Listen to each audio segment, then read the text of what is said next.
भाडे थकबाकी राहण्यामागचं मूळचं कारण आहे, गाळेधारक स्वतः भाडं भरतोय, भाड्यावरती 24% व्याजदर, त्याच्यावरती 2% चक्रवाढ व्याजदर लावला जातोय, 18% GST लावला जातोय.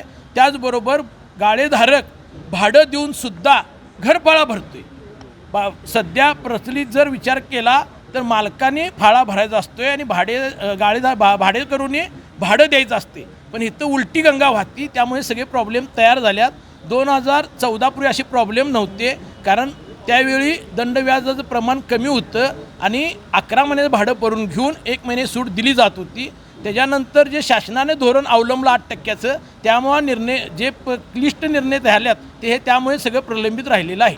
गाळेधारक म्हणून आता आपली काय भूमिका असणार आहे? गाळेधारक म्हणून आमची प्रामाणिक 27 संघटनेची भूमिका आहे की महानगरपालिकेचं नुकसान होऊ नये, त्याबरोबर गाळेधारकांचं नुकसान होऊ नये अशा पद्धतीचा मार्ग काढून महापालिकेच्या आर्थिक उत्पन्नात भर टाकण्याची सर्व जबाबदारी गाळेधारकांनी स्वीकारलेली आहे.